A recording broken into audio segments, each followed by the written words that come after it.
Bonjour à tous. La première vidéo que j'ai réalisée sur la vision de Rey dans le réveil de la Force date de quelques mois et durant ces quelques mois, de nouveaux supports de ce film sont sortis. Romans, jeux vidéo, comics, bande dessinée.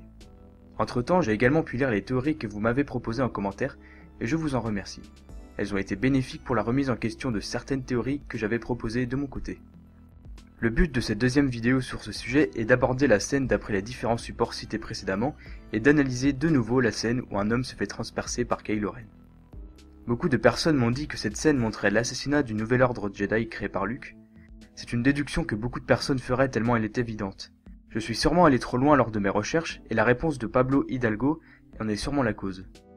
Pour rappel, il avait annoncé que cette personne était un chef de clan. Sa réponse était peut-être un mensonge pour nous faire imaginer des choses fausses par rapport à cette scène. Ou bien était-ce un garde d'un potentiel nouveau temple Jedi comme il y en avait autrefois à Coruscant? Également, les objets que vous pouvez apercevoir sur ces photos ont été fabriqués pour le tournage de l'épisode 7. Ils ressemblent beaucoup à des sabres laser et devaient très probablement être utilisés pour cette scène. Passons maintenant à l'analyse des différentes versions de la vision de Rey dans les différents supports.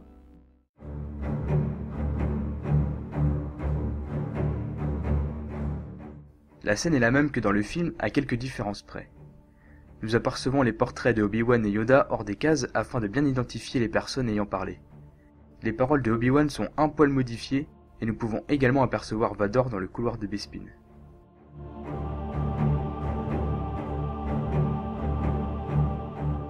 La scène est elle aussi quasiment identique au film à une différence près. Nous entendons des bruits de sabre laser dans le couloir de Bespin.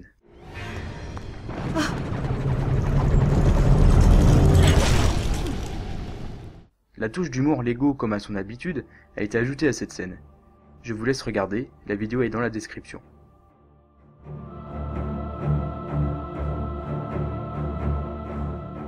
Passons désormais au support le plus intéressant et complet.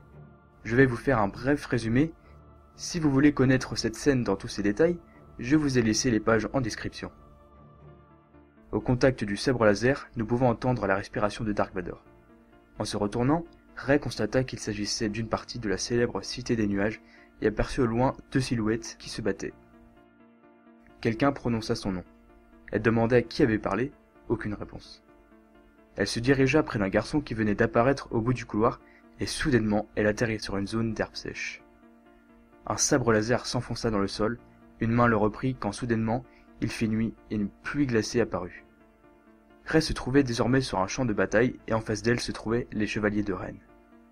Elle tombit en arrière et se retourna quand elle vit au loin la lueur d'un temple en flammes. Les chevaliers de Ren disparurent, R2-D2 apparut et un homme tomba à genoux et tendit le bras vers le droïde. Le lieu dans lequel Rey se trouvait changea encore. Cette fois-ci, ce fut une forêt enneigée. Des bruits de combat, d'armes qui s'entrechoquaient et des gémissements de blessés se faisaient entendre. Rey entendit quelqu'un lui dire « Reste ici, je reviendrai pour toi. » Et « Je reviendrai ma chérie, je te le promets. » Elle posa des questions mais n'eut aucune réponse. Tout à coup, Kylo Ren, caché derrière un arbre, surgit brusquement et Rey tomba en arrière sur le sol de la pièce où elle avait trouvé le sabre de Luke.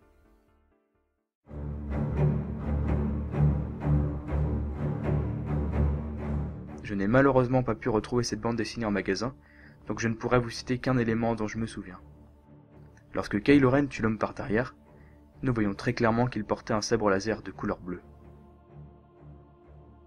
Comme vous avez pu le remarquer, la description de la vision dans le roman et la bande dessinée remet en question ma théorie sur la scène où nous voyons l'homme se faire transpercer. Tout porte à croire qu'il s'agissait d'un Jedi ou d'un garde du possible temple Jedi au vu de son apparence. Toutes ces personnes au sol sont probablement les Padawan assassinés auparavant par les chevaliers de Ren. Si ces faits se confirment, la présence de feu, toutes ces pierres au sol et le fait que Luke soit agenouillé, désespéré, confirment qu'il s'est passé quelque chose de dramatique dans ces lieux. L'assassinat de tous ces Padawan et la destruction d'un monument. Revenons à ce potentiel monument visible au fond de la scène lorsque un éclair éclate. Tout porte à croire qu'il s'agit d'un temple Jedi comme cité dans le roman. Certains d'entre vous m'ont dit qu'il s'agissait du vaisseau de Kylo Ren ou d'un vaporateur d'humidité comme ceux que l'on voit sur Tatooine. Vos propositions sont intéressantes mais facilement contredisables. Le vaisseau de Kylo Ren n'a pas de si petites ailes comparé à sa structure principale, mais sa présence aurait un sens. Quant au vaporateur d'humidité, pourquoi serait-il présent dans cette scène? Pour rappeler la maison où Luke a grandi? Peut-être, mais les vaporateurs ne sont pas positionnés à cet emplacement par rapport à la maison, et leur forme ne correspond pas tout à fait. Une personne m'a parlé d'une théorie comme quoi la vision de Rey montrait également le futur. Ce n'est plus vraiment une théorie vu que dans le film, nous voyons Kylo Ren surgir d'un arbre sur la base Starkiller à l'endroit où il va se battre à la fin du film contre Rey et Finn. Dans le roman, on entend également des sabres laser qui s'entrechoquent et des gémissements de blessés. Peut-être est-ce Rey qui vient de se faire propulser violemment contre un arbre et qui fait ces gémissements, ou bien est-ce Finn, au sol, inconscient. Si la vision nous montre également le futur, la scène où Rey se trouve avec le chevalier de Ren peut être elle aussi un affrontement du futur. Tous ces éléments seront résolus à travers les prochains films de cette nouvelle trilogie, soyez-en certains. Je vous remercie d'avoir suivi cette vidéo et n'hésitez pas à me partager vos avis en commentaire, nous pourrons en débattre, et sur ce, à la prochaine.